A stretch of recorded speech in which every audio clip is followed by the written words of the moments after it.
Welcome back to Hannity. So earlier today, Florida prosecutors announced that they will not pursue a misdemeanor battery charge against Donald Trump's campaign manager, Corey Lewandowski, for allegedly grabbing reporter Michelle Fields' arm. Tonight, newly released security video just before the incident in question shows a Secret Service agent telling Fields to leave the area, which he does, but after about 90 seconds, Fields then returns to the same spot to try and ask Mr. Trump a few questions. Some are calling this video, quote, a smoking gun.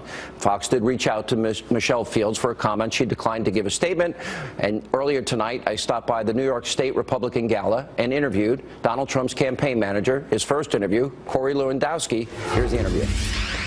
Joining us now, right here on the stage, is campaign manager for Donald Trump.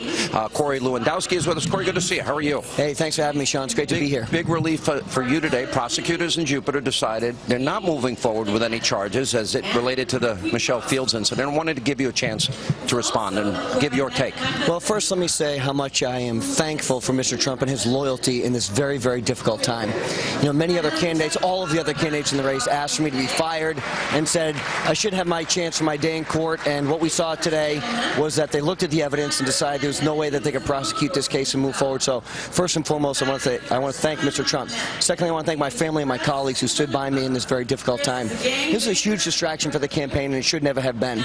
If Michelle Fields wanted to have a conversation, we could have had a conversation privately and not made this the story that it is today. And I'm sorry that this has become the story that it is today. So I'm glad it's behind us. I'm glad there's no charges moving forward, and I'm ready to double my effort on this campaign to make sure Mr. Trump is elected. Are you a little annoyed, angry, upset that they even brought it up in the first place, because they had the video at the time that they so-called charged you or were going forward with this? Well, the thing is, the video came from Mr. Trump, and if he didn't have the survey equipment, you know, in the ceiling that night, this could be completely different. So I'm thankful that he invested the money necessary to get that video and turn it over to the police at his own request, because he knew that that video would exonerate me, and I'm very thankful that he made the investment to do that. You know, things are so heated in politics sometimes, but I tried to look at this as objectively as possible. I had known Michelle Fields. She'd been on this show, you know that, for many, many years.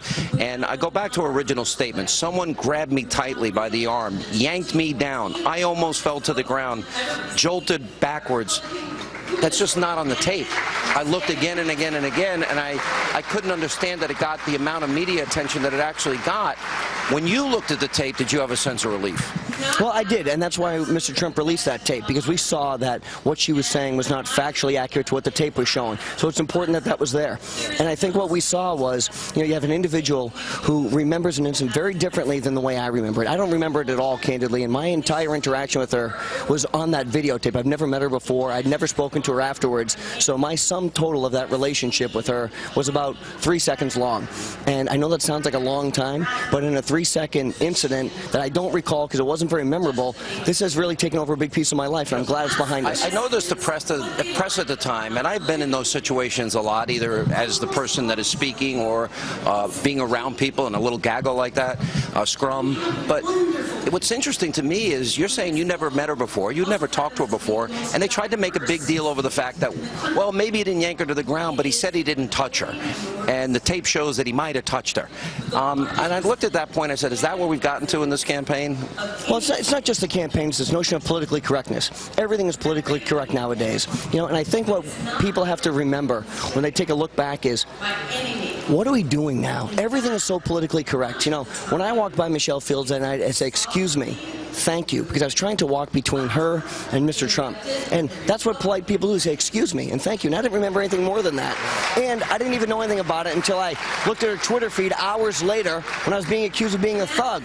And so, look, I would have resolved this privately if that's what needed to be done, but I never had that contact. To this day, I've never spoken to Michelle Fields. So there was never any contact. The only time you knew about this was reading Twitter and her Twitter feed, and that was the only contact experience that you knew that something had happened, and you didn't even remember the incident. And it wasn't even her Twitter feed. It was her boyfriend's Twitter feed who called me a thug.